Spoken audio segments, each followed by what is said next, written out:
Allie from Allie Be Love, and I'm joined here with Anthony Holiday. We'll be doing spoken word today. I just wanted to share something real quick. When I first met Anthony, it was off of a referral. Some student had said that I was a decent counselor, so he wanted to come check out his decent counselor. So in walks Anthony. Another counselor had seen him sitting in my office. You can't miss him. He's like 6'3". And when Anthony left my office, he said, "That guy is good at poetry." And I said, "Really? You know, he doesn't look like a typical poet, right? As if there's a look." So the next time I saw him, I said, I want you to do your poetry for me." So he had said, yes. And he stands up in my office. My office is very small. And he does this poem that he did for a class. And I was amazed at how well written and how well performed this was. And then he goes on to tell me that he also does acting. And then I said, "Well, the next time you have to perform somewhere, I want to come check you out." And he was in Shakespeare on the Green out here. I think it was last summer. And I go out and he's doing Shakespeare. And I'm like, this guy is just like multi-talented. And I realized that we have a budding thespian on our hands, someone that I really think is going to have great success as he moves on. So I'm not going to say too much. Anthony, I am not responsible for whatever these poems are about. Hopefully clean poems. And I would introduce now Mr. Anthony Holiday. Thank you. Appreciate that. Yes, I am very excited to be here. I'm excited for Dell being my mentor because, as he said, I was referred to him, and I think it was like the greatest referral ever in my life, because not only is he a mentor, but like he's like a brother. He's like, in a sense, like a father. Like he's so good at like guiding you to where you need to be. And if you get the chance, and if you're staying here, definitely pop up in his office, as well as Ms. Jacinia. She is excellent as well. But I did meet Fidel first. So without further ado, I will be performing a selection of poems, which are 4 poems, and they are entitled Chapacteristics. Let me explain, because that's a little weird. It is observing the characteristics of everyday college students or affiliates, and it's observing their characteristics as people. And it's either the response to the observation or the actual observation. And my first poem is entitled Insert Pickup Line Here. On my first day of college, when I came here, I was excited and nervous. I was excited because of the fact that I was the first person in my family to go to college, so attending college was like, it was a big deal. I was nervous because I had a problem picking up girls. So I would walk around and I would listen to all these guys like either use their muscles to like confront girls and try to pick them up, or play like nervous and like shy and do that whole sympathetic thing. So I wrote the poem and in spite of all that, and it's called Insert Pickup Line Here. So insert pickup line here. If you were a pineapple, I would cut you up and put you on my hand. Yeah, that means you're sweet, girl. Are you a car? Because you're driving me places. If you were glasses, I would clean you every time I saw a speck in my vision. If you were a Costco card, I would remember you every time your membership ran out, and I would give you bundles and bundles of love. Girl, your body must be like Nike, because I just want to do it. And your face a roll, because I like to put some butter on it, and I could call you my butter face. If you were a camera, I would picture you to be HD, hot definition. If you were a tea, I would bag you, shorty. Put all hot water aside, you got a mean mug. You ought to tune in, because that's a lot of T-Pain, shorty. Could you ever love me? I guess with my track record, you could not train yourself to be at this destination.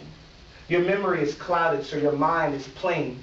You're not used to an original man, but you want a #1 man. On the real, if you are a flower, I would shine you the brightest light and water you to grow to your fullest potential. If you were a rose, I would hold you by the stem, knowing that with your beauty, that blossom comes some thorns along the way, so I bleed the pain right now. See, even with all these silly remarks, I still manage to bring a smile to one's face and laugh to the gut. And I'm willing to give into humility to make one feel special because love was never coy. So, insert pickup line here in your heart. Thank you.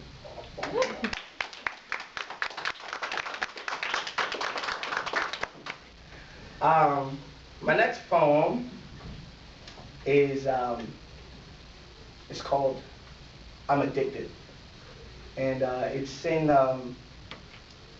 inspiration of like my parents, but it's not because of what they did was wrong. It's because of what they did taught me to be a better person. So I don't look at my parents and adjudicate their lifestyle and am mad at them. I take it and I learn from it, and I thank them for trying to do their best, regardless. So this is called "I'm Addicted." Isn't it a wonder how I was supposed to be an addict? See, Daddy was a hardcore drug fanatic. I couldn't keep up with all his habits. See, when I was young, it was beer and cigarettes. I was blinded by the smoke, so it was not clear to me that he was smoking weed either. Mommy would sip on Corona, and when I thought she really liked sniffing salt, it was really Coke, but not the cola. But boy, it all seems like a joke till this day that my parents sling yay. The memories flow saying blow is my rock candy, sweet like sugar booger. All these sayings are rocked in my brain. A good thought about drugs I could not sustain. Bags floating back and forth through my house and money exchanged like the Penn Station train. That's okay. Because in the hood, that's what you had to do to suck the money from the streets. Anything, I mean anything for your kids to eat. Well, Dad, I guess that explains your rotted teeth. Mom, I guess that explains your overdosage of sleep. Being addicted to the pillows on your mahogany frame, sanded down, protecting that queen-sized brain. I was supposed to be an addict. And I guess I'm a punk because I'm afraid of all the skeletons in my attic. Because my parents see a halo and I just see the devil's horn. Yes, I smoked weed and drunk beer, and that's all before I had a college dorm. But that wasn't my nicotine. Mommy, I'm addicted to a dictionary for the words to describe the worst and the best moments. Dad, I crave to add suits to my collections that I see ties on. I'm addicted to the love of filling the dream you left in your sleep memory card. And I'm addicted to burning down the barriers of stereotypes that they created for our last name. To my name being screamed, I'm addicted to dreams, to honesty it seems. I'm so addicted, y'all better intervene, I might relapse because I'm an addict. I'm an addict. Thank you.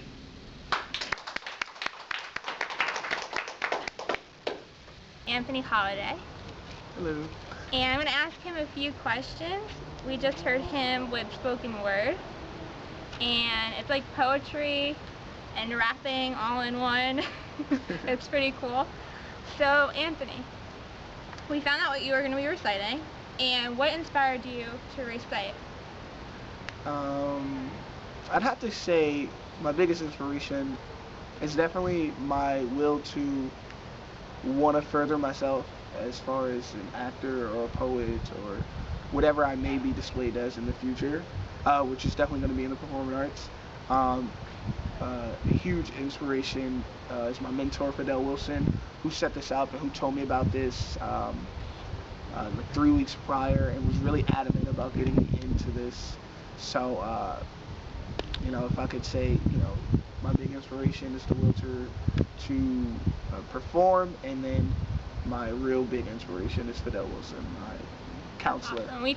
Anthony talks about him a little bit before he starts his spoken word, so we'll hear a little bit about him. And Anthony, I heard you're writing an album. Yes. How's that going? It's going. It's rather, I want to say, a little bit delayed. I am writing a rap album. Trying to be well versed in all the different art forms, which I have danced, I have acted, I have did poetry, and now I'm moving on to rapping, and I also have did comedy. So my rap album is just a little bit of different songs about life in general and just trying to become famous or being famous in some aspect of my life and gloating about it, because that's what rappers do. But I am writing an album. It's very delayed. I don't know what the name of it is yet, but I'm collaborating with my friend Phil Marflack and also this kid Obi Amuzi, who makes beats with me and produces all of this. So within the next, I want to say 2 months, I shall have a clear word on what it is all about. That's awesome. Hopefully we will hear Anthony's rapping somewhere in my YouTube channel. Absolutely. At some point. If I do it, it will be on your channel. Absolutely. And did you go to a performing arts school in high school, or did you just go to a regular school? I went to Mattawan Regional High School, and for those who don't know where that is, it's locally around here in New Jersey, which is about 11 minutes from Lincroft. It's dead smack in the middle of, I want to say Monmouth County. Yeah. And it was a performing arts school by the time I was a sophomore. And I won't say a performing arts high school as a whole. It had a performing arts academy, so we had to take specific classes, whether we were going to be an actor, a dancer, or a singer, or a band. So I was engaged in the acting, and I had taken dance, and I was in a band, and I was in choir. So I was in all the aspects, but my main focus was acting in Performing Arts Academy, which is going, let's say, about 4 or 5 years strong now. But it started as a sophomore audition to get in, and it was a cool experience. Okay, I'm going to give you 20 seconds to name all of the plays that you've been in your life. All right. Are you ready? Absolutely. Go. Back to the 80s, It's a Wonderful Life, Gramercy Ghost, Curtains, Go. Guys and Dolls, Home, Love Flavors Lost, what else was I? Sophomore year. Oh, The Wedding Singer, and Time's up. All right. But you can continue naming them for everyone if you want to. The Wedding Singer. I was in one called The Minstrel Show, which didn't go up, but I did practice for that. I was in one previously called Dead Man Walking, and I'm looking to be in The Winter's Tale this summer. I find out actually if I get in today, so if I do, good for me. I don't know what to say. He was wishing himself good luck. Good for me. But you guys feel free to come out. It's going to be towards the end of July. I'll let Allie know so she can post it up on her Hopefully I'll be reviewing channel. it. Absolutely. I hope she does review it. But yeah, that's pretty much all the plays I've been in. Because I've only started in high school, and it's my second year of college now. That's a pretty substantial amount of plays. It's decent. Is it decent? I don't mean to blow my own horn. If you were to wake up in 5 years and see the life before you, where would you be and what career would you have? Such a hard question. I like to make them hard. All right, I'll give you that. If I was to wake up in 5 years, I would want to say California, because I love California, which is weird because I've never actually been there. Me neither. But I just love the idea of it, what it's about, what it encapsulates, pretty much the Culture? the culture of it. Yeah. It's just very smooth and relaxing. And everyone that I've ever encountered that has been to Cali has told me like it is the complete opposite of the East Coast. It's not so fast paced. It's very slow. It's very just chill, for lack of better words. But I would like to be in Cali.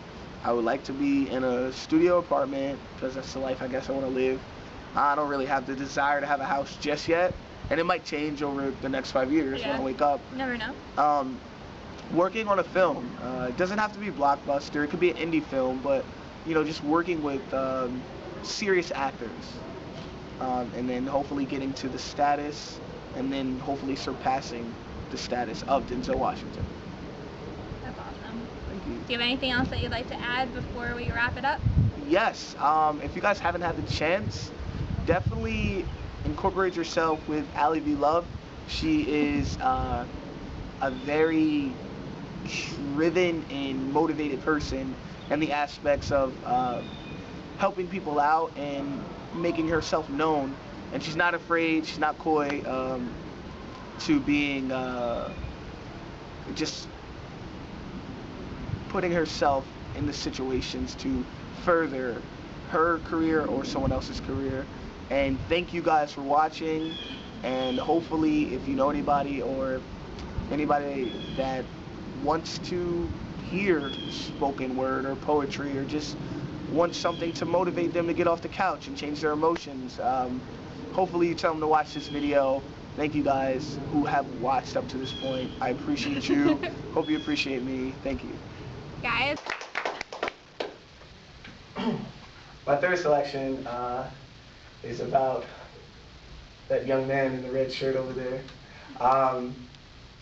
My mentor, my guidance counselor, he's looked out for me in many different aspects of life, whether it was getting ready for classes, whether it was coming to support me in my shows, whether it was just giving me just advice on anything. It could have been anything, and he would always have the answer. And he's not the person that you go to and you complain about something and he feeds into it, and he feeds your ego for complaining or whatnot. He would always steer me away from stop blaming other people, it's kind of your fault. This is for he teaches him that you must have a stone in your hand to throw at life when times get rough. Because although life is picking on you, the clock is its bulletproof vest. He teaches him that even the roughest necks can be massaged down to the softest skin imaginable, portraying that no matter how bad it is, that life can always get better. He teaches him the accolades that decorate the wall don't show all the moments in life, but only cover the spackle cover holes of rough patches that damaged him. He teaches him that if you line up the edges, the eyes see that everything about him is straight, even though the inside is a little thicker with layers that need to be cut down more finely. He teaches him that walking out on your problems leaves it unresolved. You must let it be known that you're not leaving until it's simplified and solved. He teaches him that big does not prove strength, but that strength is mental. Overpower someone with the words that speak the truth. The exclamation points strike hard at the eyes, leaving you blinded, seeing dots. He teaches him life is too short, that love is seen in a few, that not many people believe in you. Anything worth having is going to be hard. We can only teach what we know, and that the message should be clear. He teaches him that if it's relevant, then you're allowed to talk about it. He teaches me what it's like to have guidance. He teaches me fidelity. But it's only now that I pick up my pencil and write it down, because recorders are just not powerful enough. Thank you.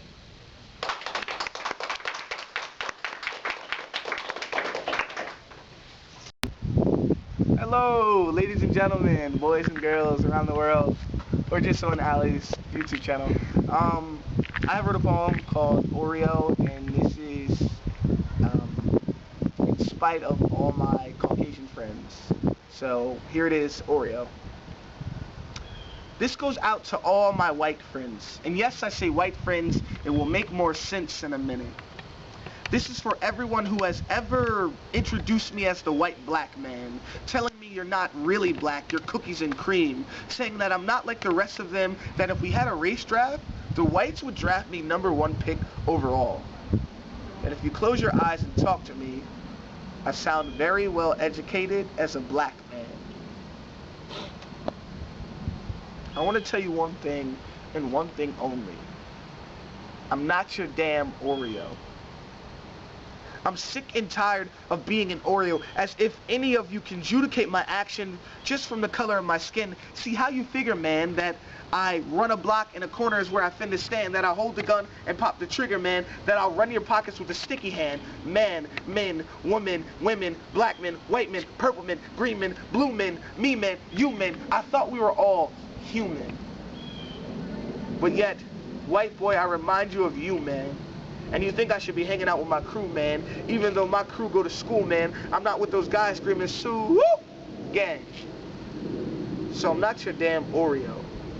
Stop saying I'm you, man, because if cash rule, man, then cream get the money and the white cream is you, man. I'm not your Oreo. Because inside I remind you of you, man. Oh, how sweet I am in the middle, but the outside look is bitter, calling me an Oreo. You might as well say, what's up, my... I'm not your damn Oreo. Explains how you don't like the peanut butter Oreos because they are too brown inside. Hell no to the confetti Oreo, too flamboyantly profound inside. So telling me I'm white inside is a bold-faced lie. I'm not your damn Oreo. But you go to college. So did W.E.B. Du Bois. But you don't speak in slang, nor did my ancestors being whipped and called boys. Due to the heat, their tongues were sore. But you're not loud. Well, that does not mean I'm coy. I'm not your damn Oreo. I have read many books. I have blew many chances. Many times I've asked myself why I do that. I'm where the red, white, and blue flap. When people screaming, who dat? They say holiday, no Green Day. Holiday, no Jennifer. Holiday, no Billy. I'm American and so are you. So if you like the inside of me so much, lick it out because I can do without it. I'm not your damn Oreo. I'm nothing without you, but you're everything with me because we are one. That's what an Oreo is, a cream-filled cookie. One more thing before I go. One important message as I close. I don't like the hard R's or the hard O's. I'm not your damn Oreo. Thank you. Not Newark. Expressions of Self and Soul is a group that does spoken word and open mics pretty much. And it's sold by the pound in New Brunswick, which is a restaurant which they perform in, and I will be a featured artist June 6, 2014 at 8 o'clock. So come out if you can and hear me do something live. Thank you guys for watching. Have a great day.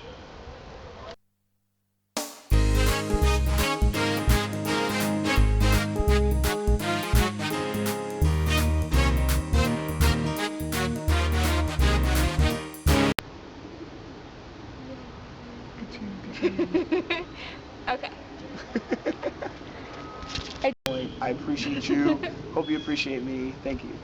Guys, you can check out Anthony. He's going to be in Newark at a featured artist. New Brunswick. That's right. Sorry. It's okay. It's all right. At Soul by the Pound.